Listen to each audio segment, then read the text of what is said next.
Om Swastiastu.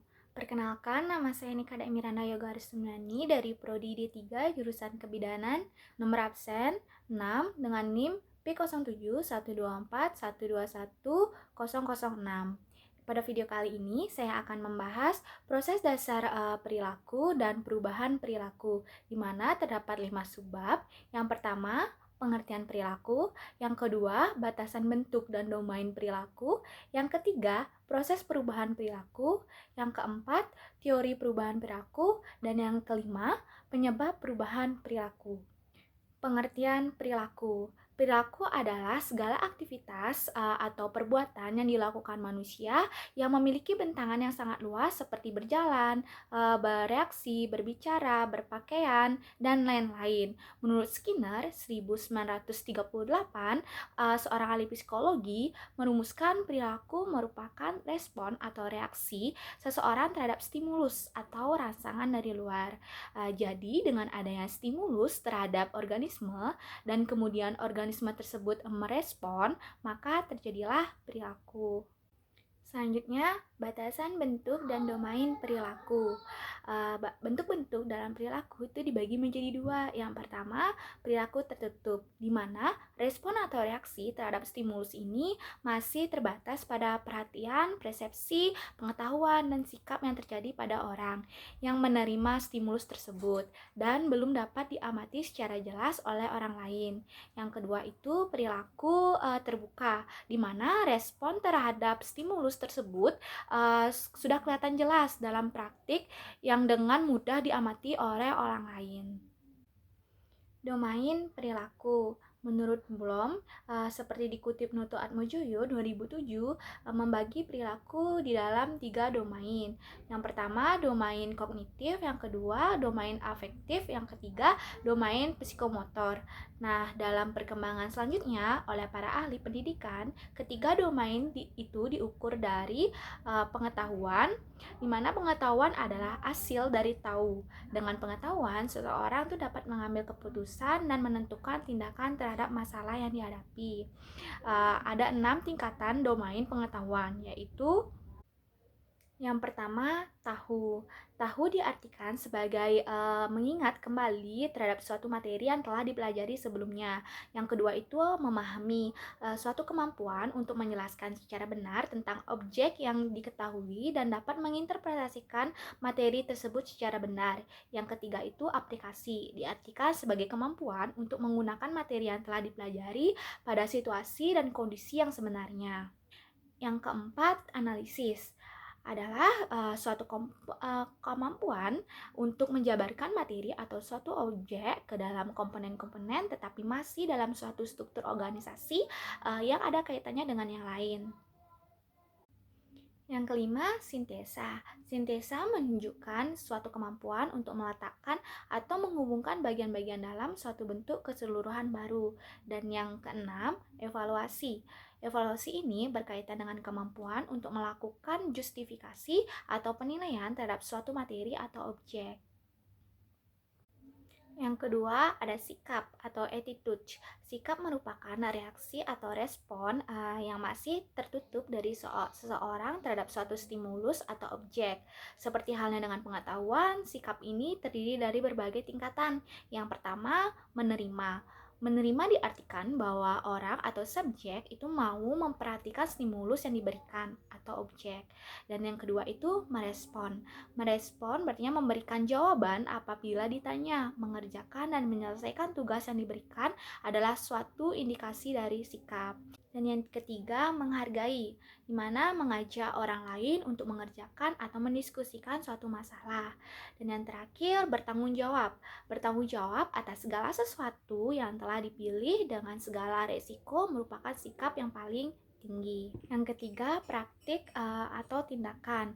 Untuk mewujudkan sikap menjadi suatu perbuatan yang nyata diperlukan faktor pendukung atau suatu kondisi yang memungkinkan, antara lain adalah fasilitas dan faktor pendukung seperti support. Nah, praktik ini mempunyai beberapa tingkatan.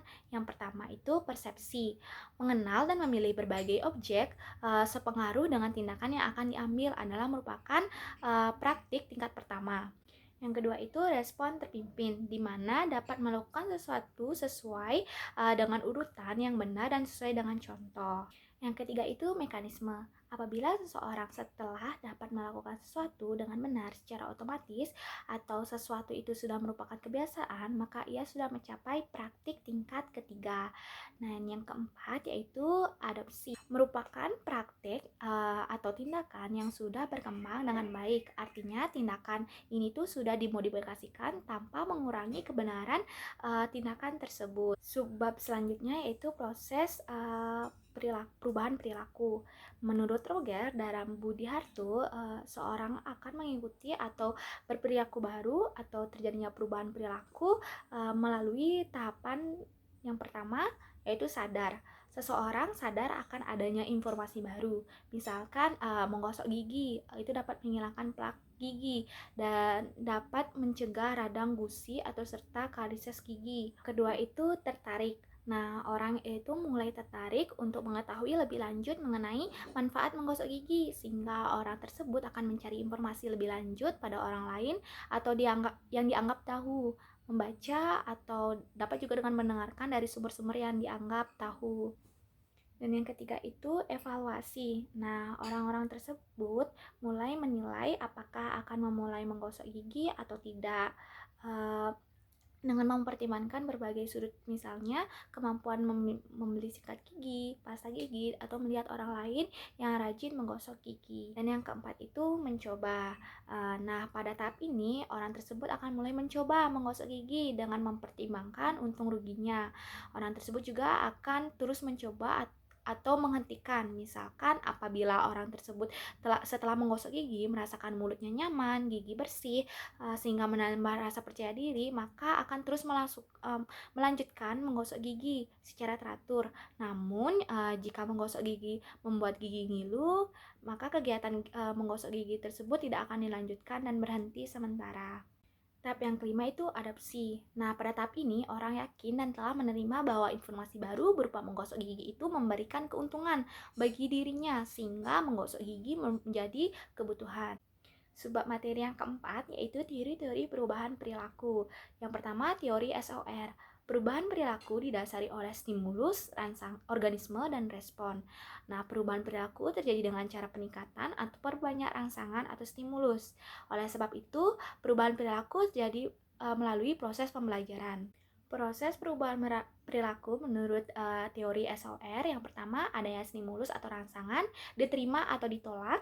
Yang kedua itu apabila diterima adanya perhatian atau mengerti atau memahami stimulus. Yang ketiga itu subjek atau organismenya itu mengolah stimulus dan hasilnya ketersediaan untuk bertindak terhadap stimulus dan bertindak atau berperilaku apabila ada dukungan atau fasilitas yang ada. Teori yang kedua yaitu teori Festinger, di mana perilaku seseorang pada saat tertentu karena adanya keseimbangan antara sebab dan akibat yang diambil. Nah, apabila terjadi stimulus dari luar yang lebih kuat, maka dalam diri orang tersebut akan terjadi ketidakseimbangan. Kalau akhirnya stimulus tersebut direspon positif, maka berarti terjadi perilaku baru dan akhirnya kembali menjadi keseimbangan lagi. Rumus perubahan perilaku menurut Festinger, di mana terjadinya perubahan perilaku ini karena adanya perbedaan elemen kognitif yang seimbang dengan elemen yang tidak seimbang. Contohnya, seorang ibu hamil memeriksakan kehamilannya terjadi karena ketidakseimbangan antara keuntungan dan kerugian stimulus. Yang ketiga, ada teori fungsi. Nah, teori fungsi ini perubahan perilaku yang terjadi karena adanya kebutuhan. Oleh karena sebab itu, stimulus atau objek perilaku harus sesuai dengan kebutuhan orang. Prinsip teori fungsi. Yang pertama itu perilaku merupakan fungsi instrumental.